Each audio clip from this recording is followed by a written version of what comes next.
Welcome back, everyone. I hope everyone is very well caffeinated. We are ready to continue. We have two more speaking slots before the lunch break. Next one on is Amir. When I was talking to him how to present him, what to tell about him, he told me that he's happy that he hasn't had an official job for his entire life. He's been running his company Doist. They're bootstrapped and crossed $20 million of ARR. He's going to tell his story, so please welcome to the stage Amir.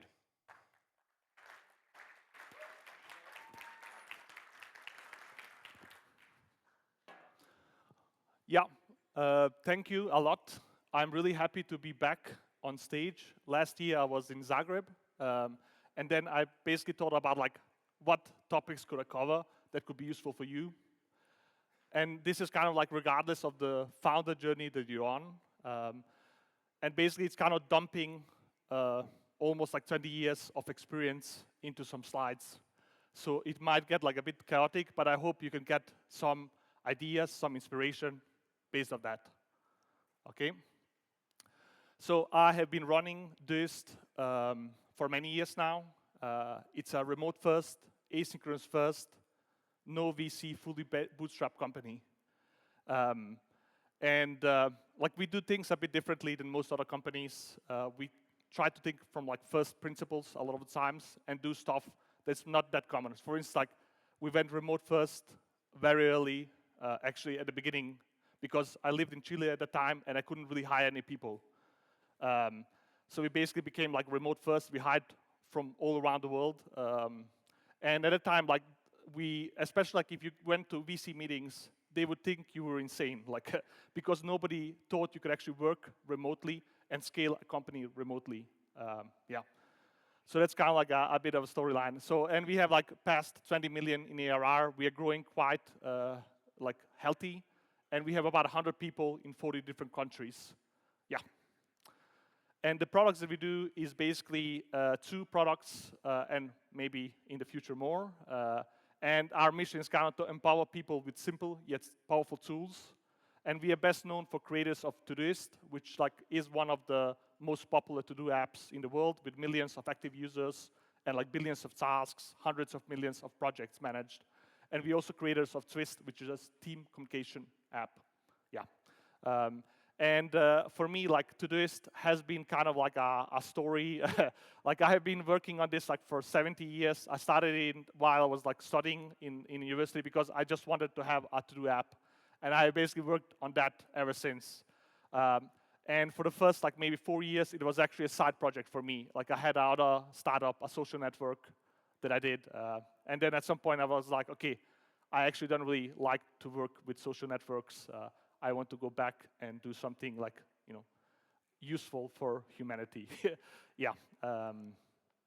And initially, you know, I was born in the beautiful city of Jajce in Bosnia.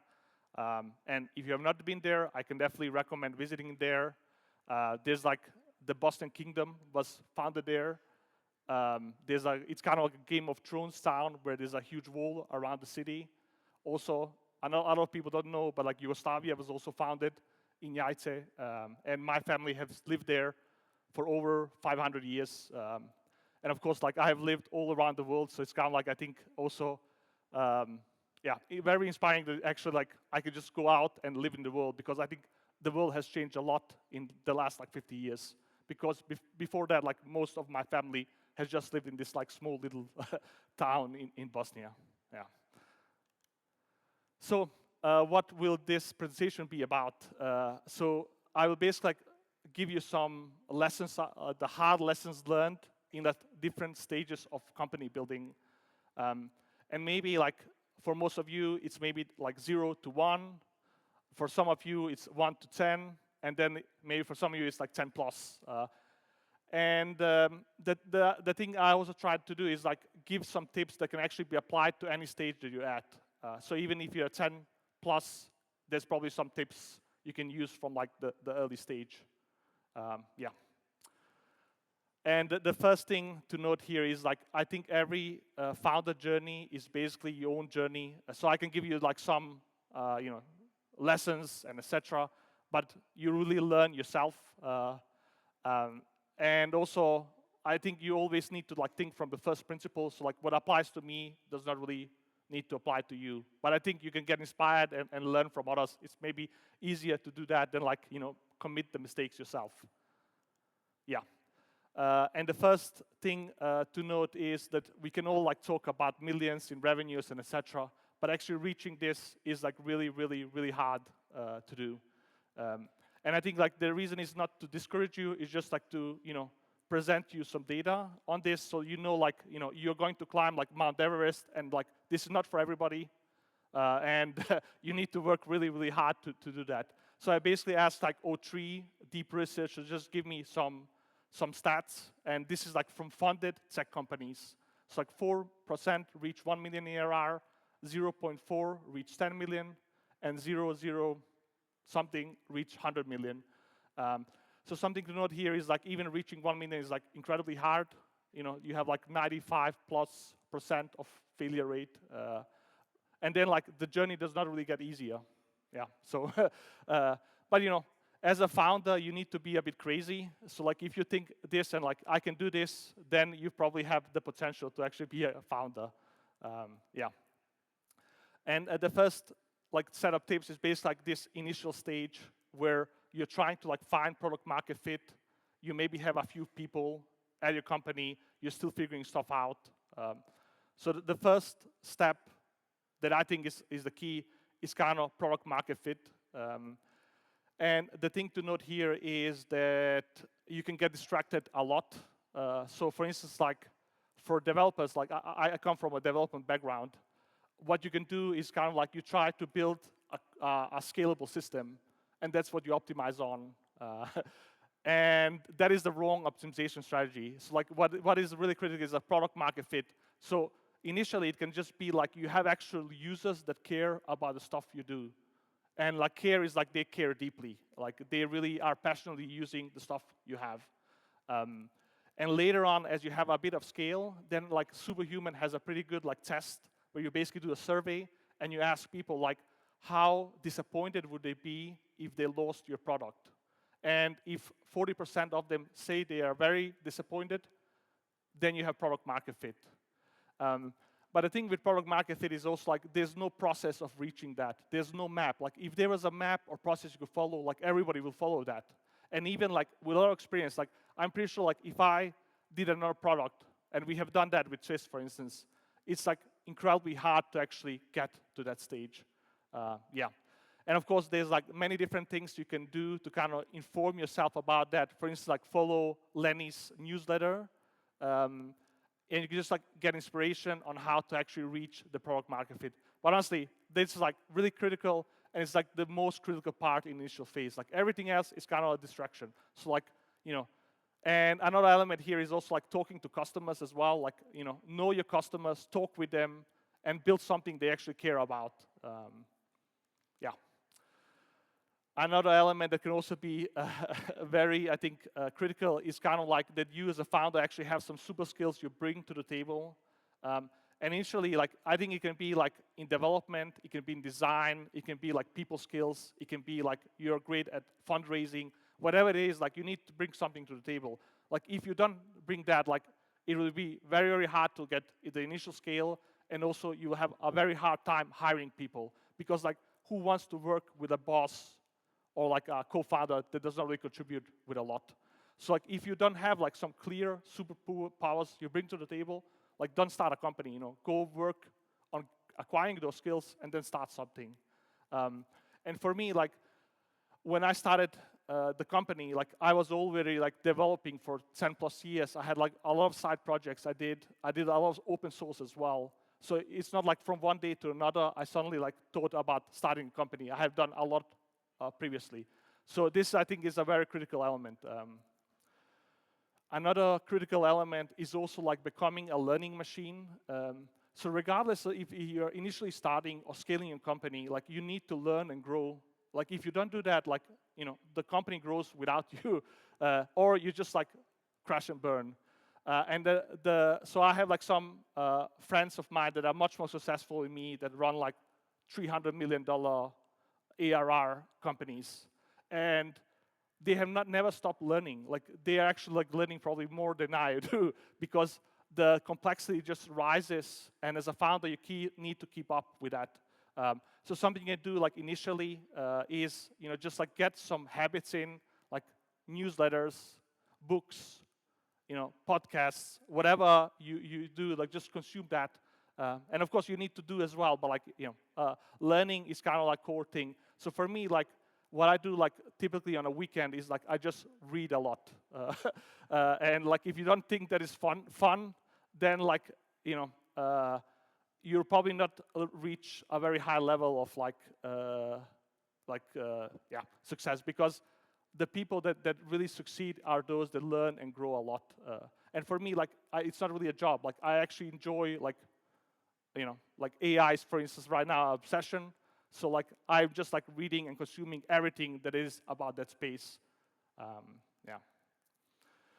Another element in this early stage is also like a lot of founders build something for VCs or for funding, and I think this is a very, very bad idea.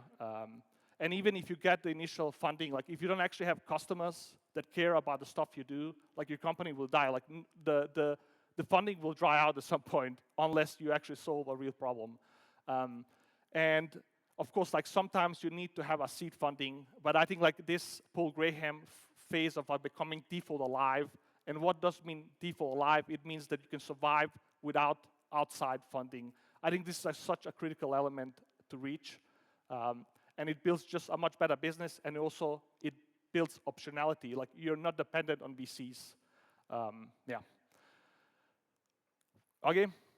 So the next element here as well is kind of like S-curve and knowing how technology gets adopted. So basically on a y-axis you have growth. This is like technology adoption growth, and on time and x-axis you have time. And basically what you see a lot of times is you have like a slow start phase of technology adoption. Then you have something that looks like exponential growth, and then you have a maturity stage.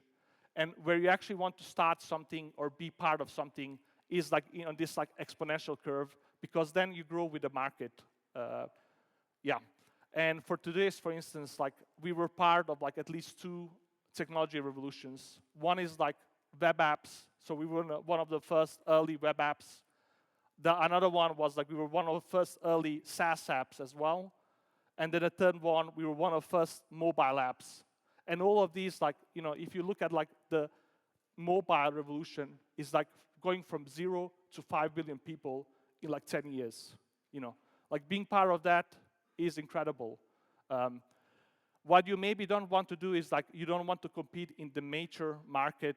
So for instance, like if you start a Todoist competitor, you will have a very hard time. And the reason is it's like a really, really competitive market. The companies there have been part of that for many, many years. And you're just, competing with like much larger companies. And also the adoption, like technical adoption, is not growing on exponential curve anymore. It's kind of like, a few percent every year. Yeah. So right now, for instance, like what would I do if I had to start over? I would start like an AI startup, because that is like, exponentially growing right now. And if you do something that has like product market fit in that, you will grow very, very fast. And you can see this, like for instance, with Lovable, that goes like from 0 to like, 30 million in ARR in like 3 months. That is like exponential growth when you actually hit product market fit and the market grows exponentially with you. Okay, the last tip here is basically like joining a community of founders. And I think, SaaStanak is a great example of this, where you can basically meet amazing people. And I think Leo and team have done amazing thing for the whole community in the Balkan region. And for me, like this was such a key as well. And for me, like I grew up in Denmark, and like nobody really cared at all about tech startups. So I found my community online, and that helped me a lot on just like, connecting with people, learning from them, building with them. And even right now, like I do have a circle of like friends that are also doing like tech startups, and that I learn a lot from. Like the journey becomes much easier if you actually do it with a community and friends around you. Like, don't do it alone. Yeah.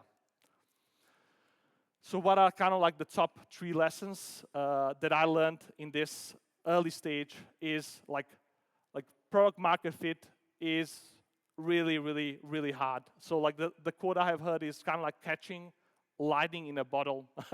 And this like is also like if you have a lot of experience, like just getting this PMF is like really, really hard. Yeah. So that's something you need to like just acknowledge or like be aware of. Like it's not freaking easy to do that. Then another element I have seen like even for all of my like founder friends is like co-founding with a wrong person basically kills your business. And actually it's a much, much higher risk than you think.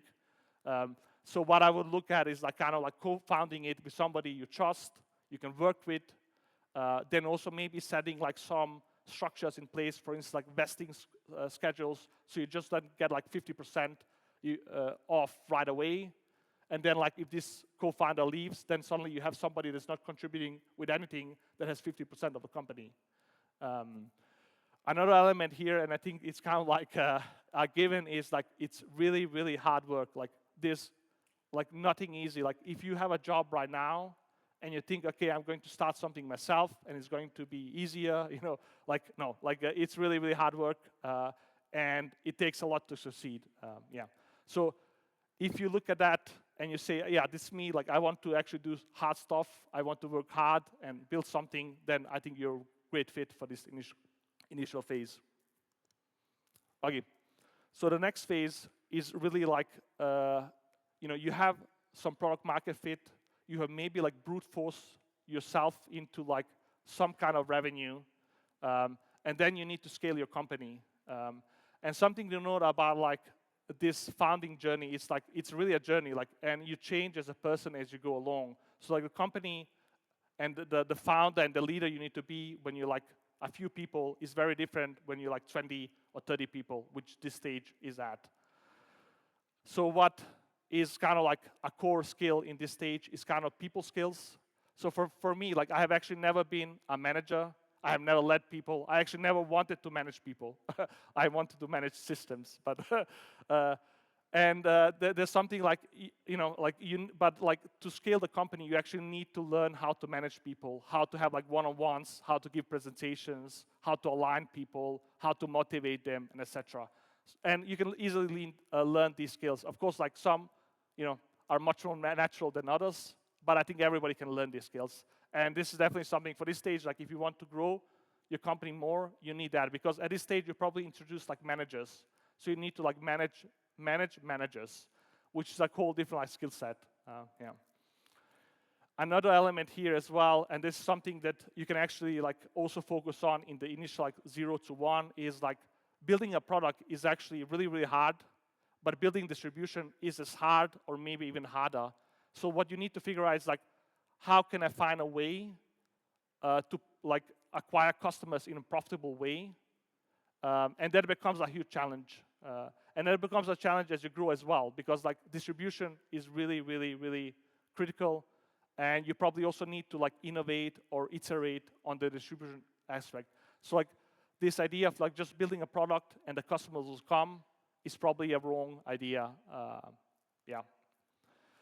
Another element here, and I think this is maybe something that is already very clear, especially like with AI leverage, is that you really need to hire the right people, especially initially, because those people define your culture. And even if you actually get a lot of funding in, like hiring very slowly and like really hiring like culture fits is really, really critical. Yeah.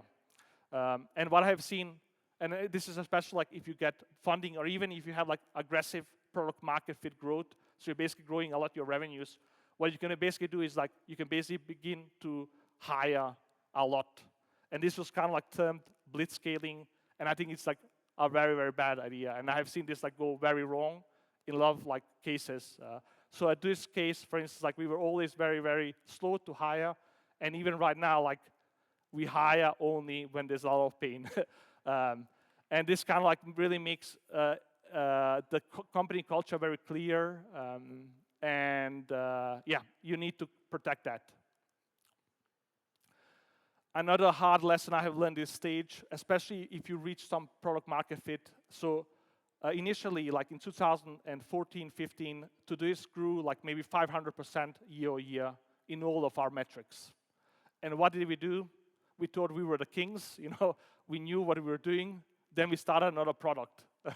And this was like a really, really costly mistake. And I think it's like so critical to stay focused. Like if you catch this lightning in a bottle, which is the product market fit, double or triple down on that. And at some point, like when it's saturated, like double down on something else, expand. At least that is like what I've seen a lot of companies do. Because the problem is like once you become multi-product, then suddenly your focus shifts, and then you lose the main competitive advantage you have as a small company. It's actually your focus. Yeah. Another element as well here is like staying in this founder mode. And I think actually this applies to any stage. So like you should always be the most knowledgeable person about the business inside your company. You should always be like very much into the details, especially like in stuff that is like core to your business. And if you delegate that, like, I don't think anybody can do a great job as you in this. So for me, for instance, like I'm always like super involved in product. I'm always super involved in like technology. And I never lose sight of that.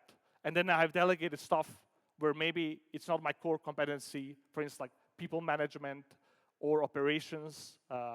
So maybe like as you go along and even in this stage, like you can kind of try to hire somebody that can be like a better salesperson than you or a better people person than you if that is not your core strength.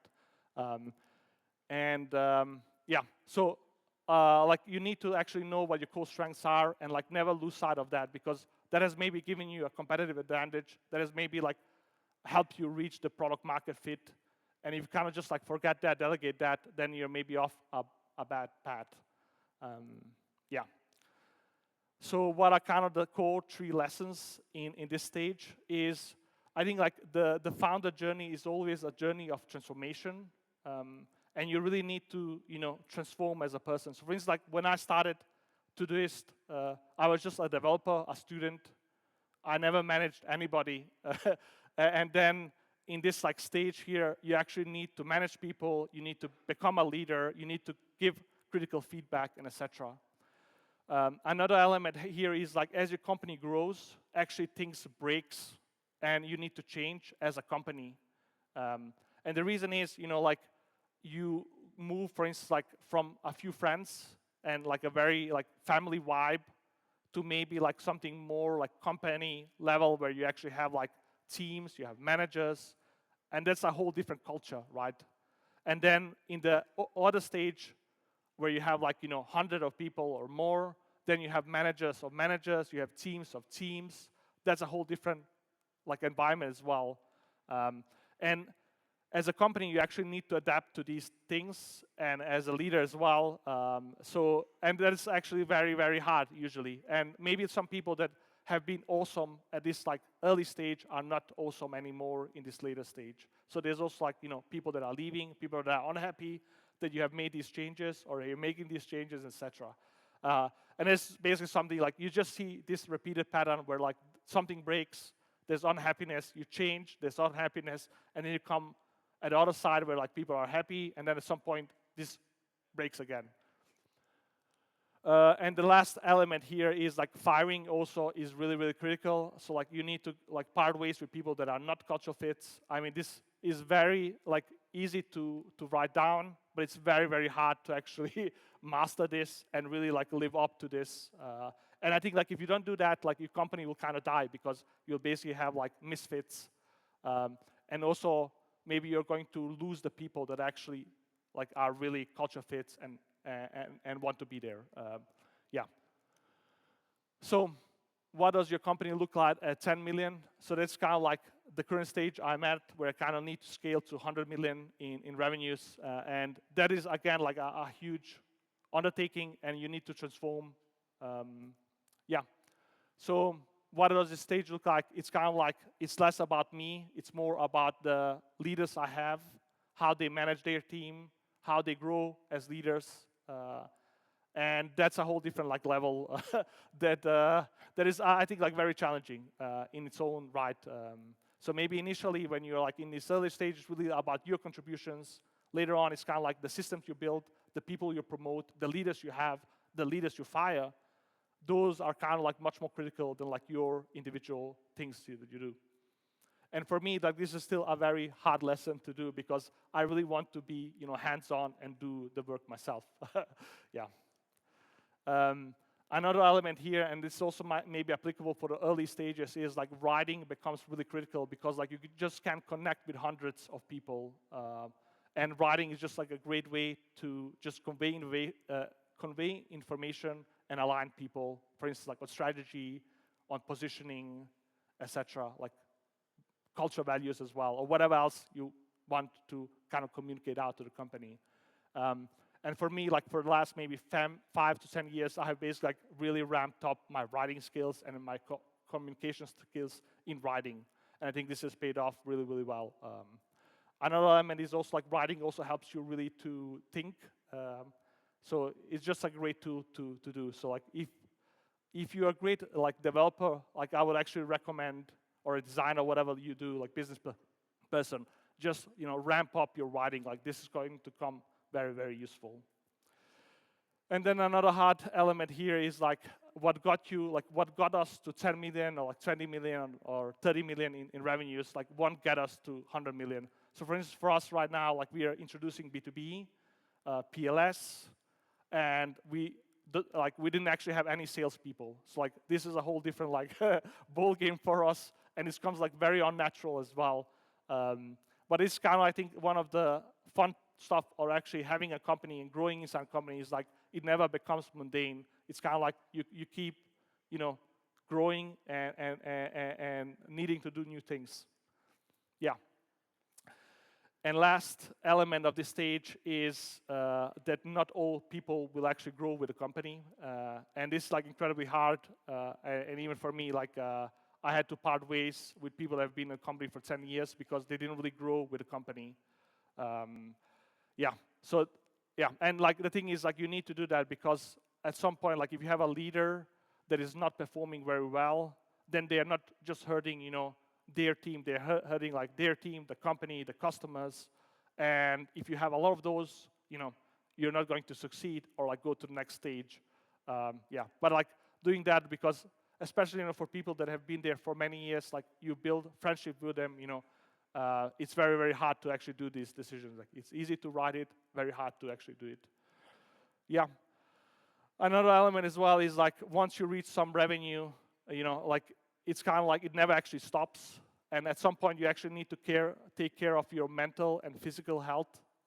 And the thing is like also like who cares if you reach like 100 million, but in the end you have like burned, all your friendships, your marriage, your health. That doesn't really matter. So like I think also for you as a founder, like finding a balance at some point during the journey is like very critical. Like I don't think you actually do this like initially because you really need to sprint, but maybe over time you actually need to do that and like take care of yourself. Yeah. And in the next stage, like I'm still working on this, so maybe in a few years I can come back and present like the next stage. But yeah, I think it's kind of a repetition where you actually it's a journey, and it's kind of infinite game. Like there's no end, which for me is like very very nice because that means like it never yeah, it's basically a game, like infinite game, and you do this over and over again. Yeah, and I will end my presentation with. I really like this quote. I really like this founder. It's like Patagonia, the apparel brand. And what he says is the goal of climbing big, dangerous mountain should be to attain some sort of spiritual and personal growth. But this won't happen if you compromise away the entire process. And the reason why I love this is it's kind of like a journey. And it's really climbing like Mount Everest of like tech, where and a lot of like founders, what I see is like they focus a lot on like reaching the end goal, like coming up and climbing on the mountain. But it's really like I think in order to be really good at this. Like you need to enjoy the journey along the way. And then I think also it becomes like much more, I think the whole like climbing stuff becomes much more bearable because you actually enjoy doing the climb. You're just not focusing on like reaching the top. Yeah. So that is my presentation. We can maybe do a short Q&A. Yeah, and thank you a lot for listening.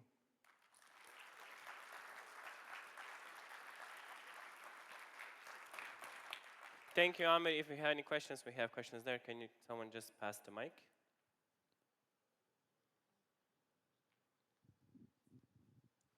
Thank you, Amir. That was a really good presentation. I love the commentary that you put on LinkedIn about building a company culture. One of the things that you mentioned in your presentation was building distribution channels. Obviously, there was the news this week about Apple and the ruling, and I can imagine that's probably having a bit of an impact on the way that you do business. I'd love to just hear your initial take on what you think that means for you as you grow and scale as you go forward. Yeah, I mean, for today, it's like one of the major distribution channels we have is kind of like Google Play and App Store. And actually for us, like paying that fee has not really been a huge hindrance. And I think like, we get like millions of people through that. So it has been very, very good. But of course, like right now, I do think, especially especially Apple actually has been very, very closed. And for instance, like Apple Reminders has a lot more access to the system things. They basically get pre-installed, pre-authenticated on every iPhone, and it just creates like a huge disadvantage for us. Like it's not really a fair market they have created. So actually, I would love to see even more regulation and even like more playing field. And Microsoft does the same thing with like Microsoft To Do. It comes like pre-installed with Windows, pre-installed with Office. So, but I think it's like I'm not like we can easily compete against them because like for Apple, they don't really care about Apple Reminders that much, I think. You can still create a very successful business even with these disadvantages. Another example is like Spotify, which I think has built a much better business than Apple Music, even if Apple Music has a lot of these advantages. Amazing, thank you.